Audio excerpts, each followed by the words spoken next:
Learn the most advanced recruiting techniques. Land the most desirable talent. Launch your company towards massive success. This is the Higher Power Radio Show with Rick Girard. So of the people you have in your company, how many are A players? And is it possible to take those people who aren't A players and transform them into A players by just changing seats? Spoiler alert, yes.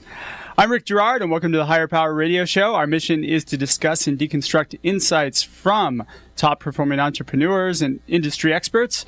Every week, we uncover tested tactical solutions to solve your company's toughest hiring challenges. Today, our guest is Lynn Taylor. Lynn is the president and CEO of Taylor Protocols.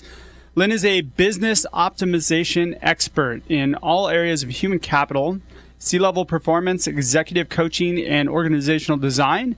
He's also the creator of Core Values Index, the only assessment to identify the unchanging human characteristic that dictates future job performance and aligns these with responsibilities of a given role for guaranteed success.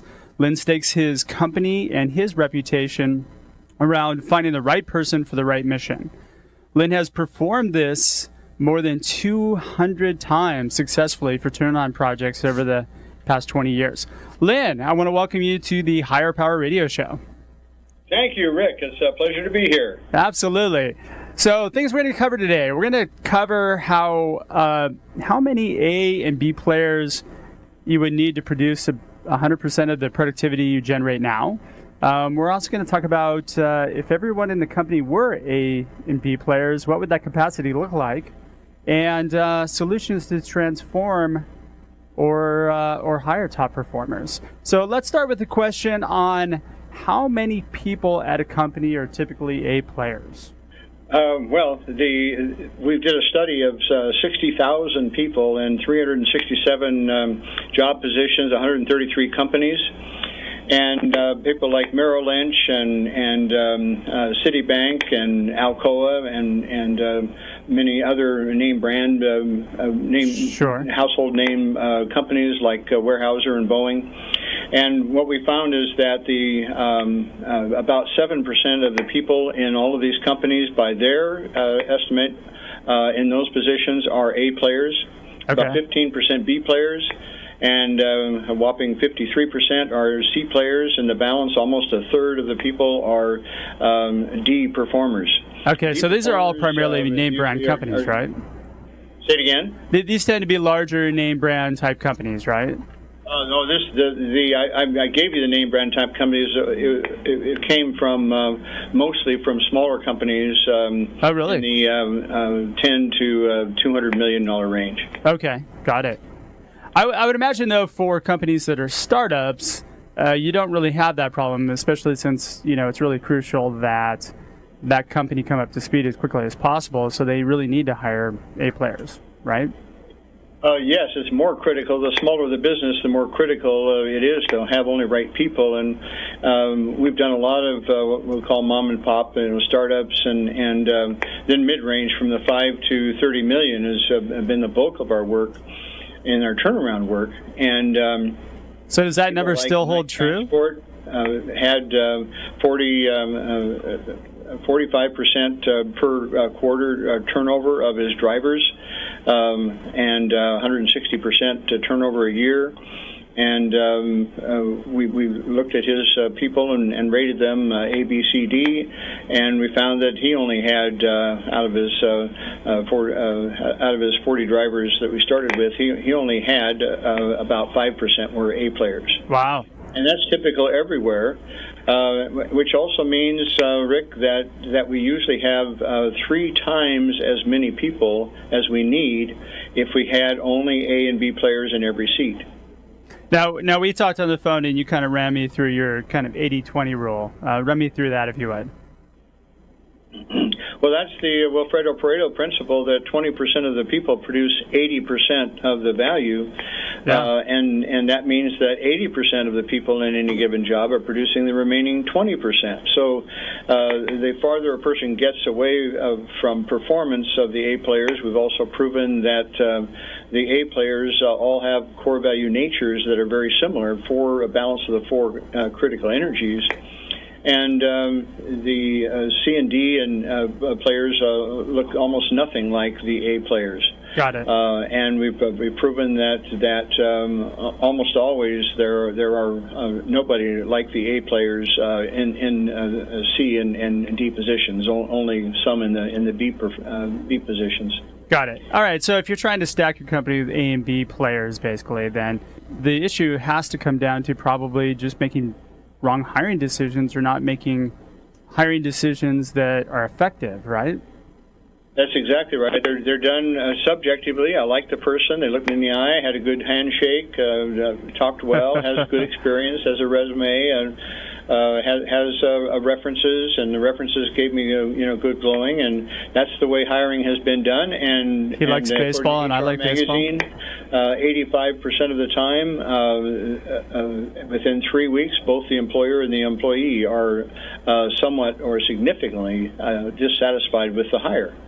So it's endemic. They've been there forever, and we tend to ignore it because we don't have a better way. At least we didn't until we had the core values index and my medical grade algorithms to put a right person in the right seat.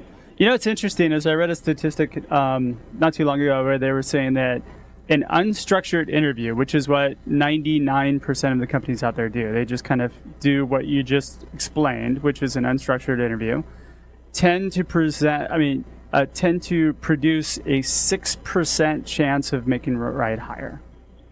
That's about right. Yeah. Barry Deutsch has done over 100,000 placements over the years, and has written several books. And he says adamantly, we have found that there is zero correlation between the performance of a person in the interview and their performance on the job.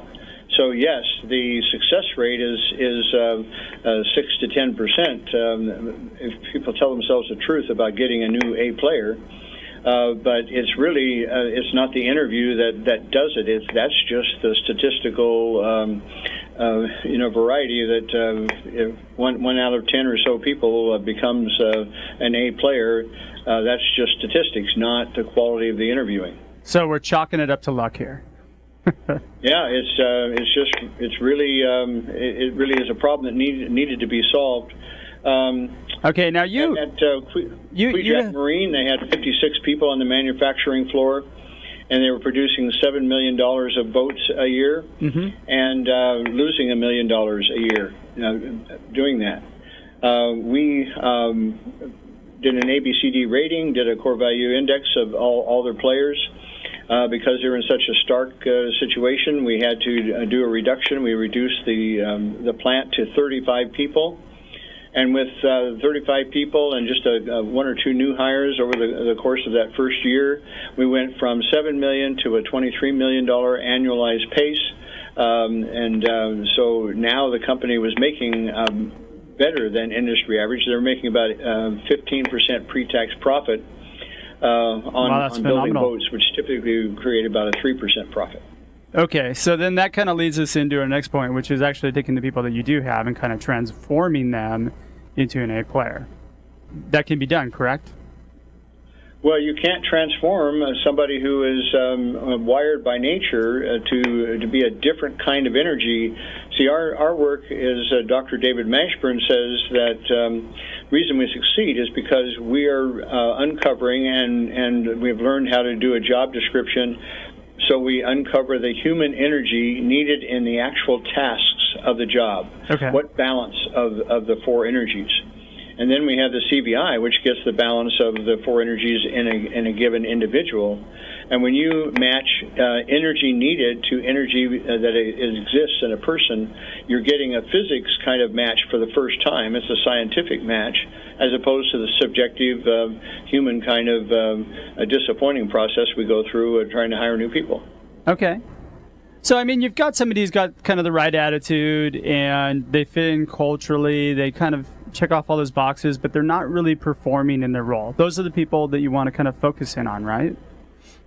Yes, and that's how I turned around over 200 companies. As you were saying, it would be at Pasquire Paneling. They had a 110-year-old business, averaging somewhere between 100 and 200,000 a year of profit on 10 million in sales. Very, very small profitability. They thought they had a maximum 16% gross margin as the cost of the product to the customer versus the cost of the labor and materials. And we went through that. They had 376 people in their plant. And we went through and did a top performer profile for their supervisors, their leads, their line, their forklift drivers, their plant manager, the assistant manager, etc. All the machine operators, 15 different kinds of machine operators. And we reduced the number of people in the plant from 374 to 272. Okay. And we did 13 million that year instead of 11 million. And our margins, our cost of labor went from 49% to 19%. And our margins went to 45% instead of the 16%. Got it. And so they made more money in profit than they had in the previous 30 years. Got it. Okay, well, I get that, but but turning around kind of some of the employees that you already have there, how do you do that? Or, I mean, is that possible? And thank you for reminding me of that. So, yeah. Of those 272 people, we shifted about 40 of the people around where their core value nature of the CVI was what was needed in the work of the job. So we moved several machine operators back into line work. We moved one of them up to be a manager. We moved a manager back to becoming a supervisor, manager back to becoming a machine operator. And it was all based upon looking at the core value energy of the individual, saying, well, they're a really strong employee, they're really reliable, they tend to work hard, they just don't, they're not as effective at where they are. Let's move them where they fit better, and that was really the secret. See, I like that. I like the fact that, and it shows a really good message to your employees, the ones who are performing too, that you've got the foresight to actually look at what's going on and fix the issue rather than just getting rid of people and trying to rehire. Yes, in fact, we only terminated even one employee in 10% of our companies that were just really in desperate shape. All of the rest we turned around by playing musical chairs, not playing, but scientifically putting people in the right seat and keeping all of the good quality human beings that were not in the right seat. Therefore, we're not A and B performers. All right, so I like that term. We're going to coin that. Scientific musical chairs, right? Yes. Okay, so why is it important to shift them to another seat as opposed to letting them go, from what you've seen? Well, in the first place, the reason they're probably still there, even though there are weak performers, because people like them. They get along well. They show up on time. They don't smell bad. They don't have a drug and alcohol problem, whatever. They don't bite people. So that's important. But the most important thing is that they know the company. They like the company. They feel at home in the company. They feel loyalty there, and they know the products. They know the systems and processes. So it's very, very costly to fire somebody and hire a new person and train them and get them up to speed. It takes a year or two before people really settle into their job. If you have the wrong people in the wrong seat, it's just an arduous task. And you run the risk of making a bad hire too. They pick up the pace very quickly, and if it's an existing employee in the company, then they're very thankful to still have their job and be able to work in the company, and they catch up even if we put them in a seat that they've never trained for, they don't have any experience in. Within a matter of just a few weeks, what we call overnight, they become an A or B player. Incredibly valuable. Instead of Rick, the passion here is that the Industrial Revolution and that has created this 80-20 principle has really created a stigma that says if you are a low performer, it means you are a low caliber human being. Yeah. That is true. And I will browbeat you. I will challenge you. I will criticize you for not being smart, for not doing what you're told, for not following their instructions, and send you to courses and classwork, and none of it helps. You need to put a right person in a right seat, and when you do, suddenly the D performer that everybody thought was a D caliber human being is now an A or B performer and one of the top performers in the company. See, that's what I live to do, is to bring forward the highest potential of every person and put them where they can make their best contribution. So that's a really outstanding form of kind of restructuring the business. It is. Yeah. It's the only knowledgeable way to restructure a business. It is. That's why we call it a human capital audit of a position or of the entire company. Got it. We're talking to Lynn Taylor, the president and CEO of Taylor Protocols. We're going to take a quick break, but when we come back, we're going to talk a little bit about how to actually bring them to transformation and where to start in order to transform what you have. You're listening to Higher Power with Rick Girard, giving you access to recruiting techniques that will help you hire key talent to build your company towards real success. Rick is a recruiting executive and entrepreneur who's been successfully recruiting in the aggressive Silicon Valley technology landscape for the past 2 decades. After a very successful stint at Apogee, he founded Stride Search in 2012. Based on a lean efficiency model, Stride has uniquely positioned itself as a leader in retained search for the most critical talent hires within a small organization. Whether you're a startup executive or recruiting professional, by listening to Higher Power with Rick Girard, you will walk away with skills to help you attract and hire great talent. Now back to Higher Power with Rick Girard. Welcome back to the Higher Power Radio Show. I'm your host, Rick Girard, and our guest today is Lynn Taylor, the president and CEO of Taylor Protocols. So we just discussed a little bit about transforming a D player to an A player. Now we're going to talk a little bit about how to actually do it. So, Lynn, if everyone in the company, you posed this question to me, which was really interesting to me. If everyone in the company were A or B players, what would be the capacity? And I didn't want you to get into that when we talked because I thought that was a really interesting question. So run through that for me, if you would. That was the basis of my turnaround work was to rate everybody in every position as an A, B, C, or D performer in that company in that position. And we proved that the Wilfredo Pareto principle was there. 20% of the people produce 80% of the value.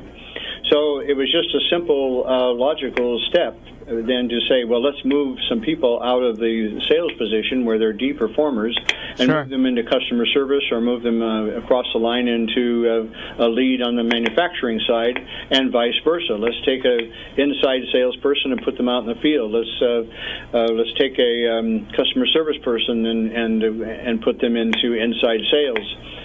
We did this at Alcoa.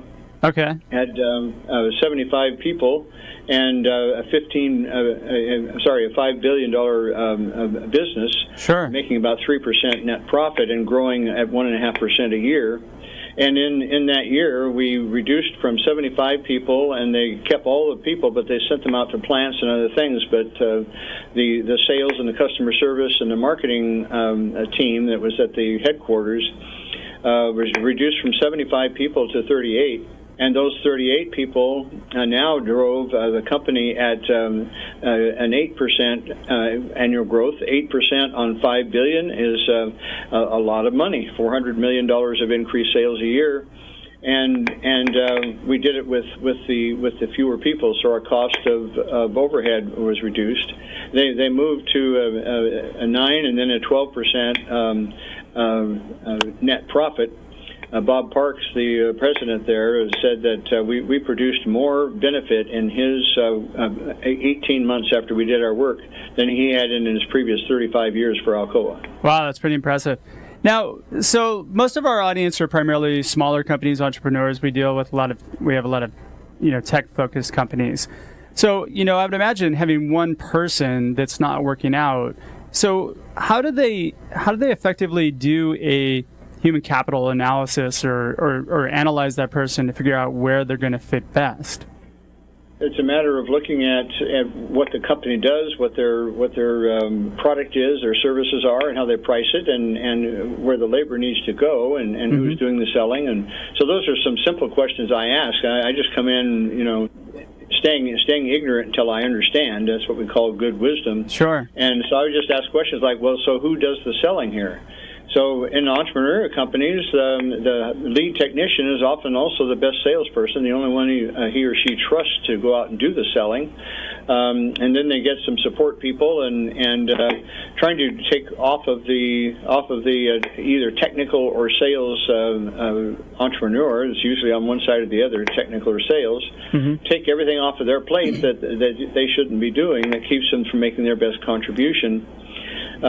Without the top performer profile, we've proven that most companies operate at the best at 30% human capital efficiency. Okay. Efficiency is having only A and B performers in a given job, in a given job position. And that's... So having only A and B performers is only going to give you about 30% efficiency? It means you have more than 3 times the number of people you need, even if you only have 10 people. Okay. And we've just shown that is true everywhere. Now, helping them hire one new top performer changes the mix pretty fast, and then it is playing the musical chairs, moving responsibilities around and moving people around. That's how we save the 200 plus companies. Okay, so where does one start, right? So it seems to me you've got an analysis that you have to do, but I think before you analyze your person, you kind of really need to know what your job descriptions are, right? Or what you have available? Absolutely. We start with what systems and processes are being used in sales. So we find out what they use, and then we find out how long they worked, and then what we do is we go down to detail and we develop a new kind of job description that looks at what is the contribution this person is going to make to the company. The benefit to the company has nothing to do with the person.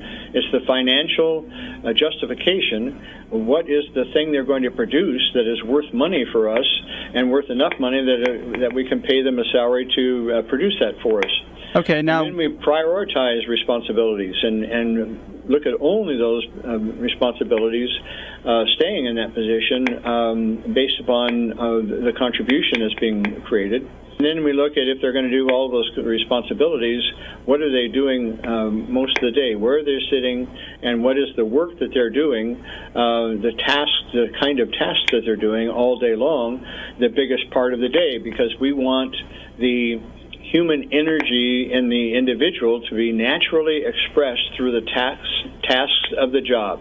If you don't do that, Rick, you will fail. There is no other way to look at it. You need to match the human energy in a person and see that how that flows through the actual tasks of the job, about the same balance of the capacities the person has are the same balance of human energies needed in the work of a given job. So we do that job description, and then we use the CBI to paint a picture of the ideal person for that job.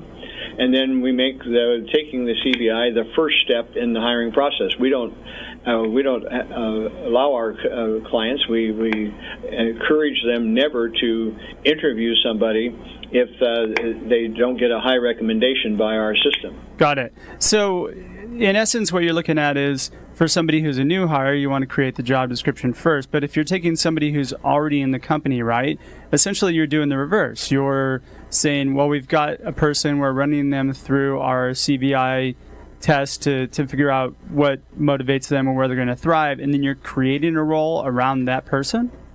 Yeah, it's what we call a facilitator role. Sure. We can do it. We can do it with a brand new position, or we can do it with a team of 3 people and doing the same work, or we can do it with 1,000 people. And once you get over 20 people, it's all statistical. Up to about 10, you don't get enough information to do a statistical evaluation. But the process is the same. We drill down to make sure we understand exactly what we're trying to pay a person to do, and how much of that do they need to create, what's the nature of the contribution, and how does it turn into money, how much money does it turn into. Okay. So run me through how CVI works, if you could. I mean, because this is essentially an analytics tool or a behavioral analysis tool or something to that. It's similar to like DISC or Predictive Index or something like that, right? Well, it would be in the genre of human assessment, but that's the only place where we're like everyone else. Okay. I love it. Instruments, Rick, are personality profiles, and they go after them by asking questions, giving a context and explanation, and then having them choose from 3 or 4 different behaviors that they would exhibit. And all of that causes a person to simply paint a picture that they want to be true of themselves and they believe can be true of themselves. But it makes them only about 70 to 75% repeat score reliable. Got it. Meaning that if you have them take it again at home or a different time or when they've just had a divorce or something, they will show up completely differently.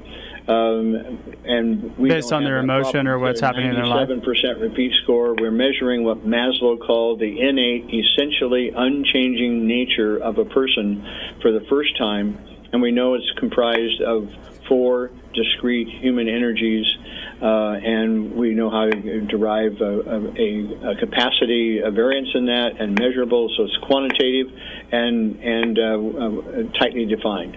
Got it. All right, so you're trying to get to the core of who somebody is as opposed to what feelings they might have at a particular time based on whatever life experiences they might be having at the time. Yeah, it doesn't matter what the life experiences are with our system. Okay.